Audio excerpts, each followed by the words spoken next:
Halo, apa kabar sahabat sisi lain dunia? Nah sahabat, dam atau bendungan adalah alat penahan air yang umumnya terbuat dari beton. Meski demikian, ada satu dam yang diyakini terbuat dari jasad manusia. Dam yang mengerikan itu dikenal dengan nama Dam Ongan. Dan lokasi dari Dam Ongan sendiri berada di Jalan Noja Saraswati, Kecamatan Denpasar Utara. Sekarang ini, wilayah sekitar Dam Ongan telah disulap oleh pemerintah setempat menjadi area publik dengan nama Taman Lila Ulangun yang diresmikan langsung oleh Wali Kota Denpasar IB Rai Darmawijaya Mantra pada Senin, 16 Desember 2019 lalu. Meski telah disulap menjadi tempat yang ramah untuk masyarakat, namun tetap saja keangkeran dari Dam Ongan masih terdengar. Emang seperti apa sih keangkeran dari dam yang satu ini?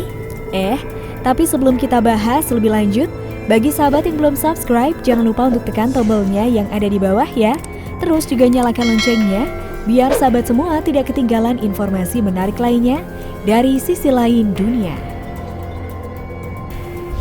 Salah satu mitos yang diyakini oleh masyarakat tentang Dam Ongan ini adalah mitos tentang pondasi dasar dam yang tersusun atas jasad manusia. Keyakinan masyarakat beredar tentang pengorbanan sepasang suami istri pada zaman dahulu kala. Pada waktu itu ada seorang raja dari kerajaan Pemecutan yang bernama Cokorda Pemecutan.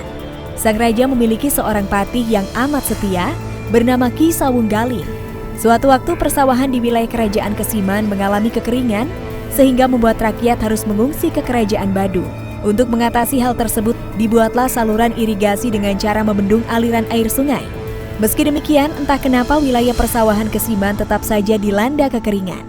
Ki Sawunggaling lalu melakukan semedi di daerah Dam Ongan. Di sana ia mendapat petunjuk dari Sang Hyang Widi bahwa pihak kerajaan harus membangun sebuah bendungan dengan pondasi dasarnya adalah manusia. Setelah mendapatkan petunjuk, Ki Sawunggaling tidak lantas menemui sang raja. Ia pun merenungi petunjuk dari Sang Hyang Widi. Setelah dipikirkan lebih jauh, akhirnya Ki Sawunggaling lebih memilih untuk mengorbankan diri sebagai wujud pengabdiannya kepada Tuhan Yang Maha Esa. Sang istri yang setia pun secara sukarela ikut mengorbankan dirinya bersama sang suami. Semenjak pengorbanan yang dilakukan oleh Ki Sawunggaling beserta sang istri, rakyat Kesiman akhirnya tidak kelaparan lagi karena air mulai masuk ke persawahan mereka. Nah, dari situlah bendungan ini dinamakan sebagai Dam Ongan yang tidak lain bermakna dam manusia. Ketika memasuki masa penjajahan Belanda, kisah tentang pengorbanan diri dari Ki Sawunggaling dimanfaatkan secara licik oleh company. Penjajah Belanda lantas menyebarkan isu kalau bendungan akan semakin kokoh jika pondasinya dari tubuh manusia selayaknya yang dilakukan oleh Ki Sawunggaling beserta sang istri. Padahal Belanda hanya ingin menghemat lahan pemakaman. Mendengar isu tersebut, tentu saja rakyat tidak mau dan melakukan perlawanan. Namun karena kalah dari segala sisi, rakyat setempat pun menerima nasib tragis.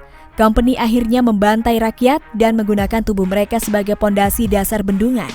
Selain itu, salah seorang anak indigo yang bernama Bayu Dewe menceritakan kalau jembatan Dam Ongan dijaga oleh pasukan manusia berwajah monyet. Pasukan ini berjaga di tempat tersebut lantaran Dam Ongan termasuk ke dalam salah satu tempat suci yang dipakai sebagai peribadatan umat Hindu. Bahkan di Pura Taman yang berada di luar area Dam Ongan pun memiliki kisah angkernya. Menurut Bayu, area ini merupakan gerbang menuju kerajaan gaib yang mana patokannya adalah pohon besar yang berada di dekat Pura Taman. Kerajaan gaib ini sendiri katanya sudah ada sebelum munculnya kerajaan-kerajaan lain di wilayah Bali. Kembali pada masa patih Ki Sawunggaling, menurut penuturan Bayu, pada masa tersebut masyarakat yang ada di sekitar bendungan kerap melakukan perusakan alam, pengeksploitasian lingkungan, serta kerap melakukan perbuatan yang tidak terpuji. Pimpinan kerajaan gaib pun marah sehingga membuat aliran sungai tidak berjalan lancar agar rakyat kelaparan.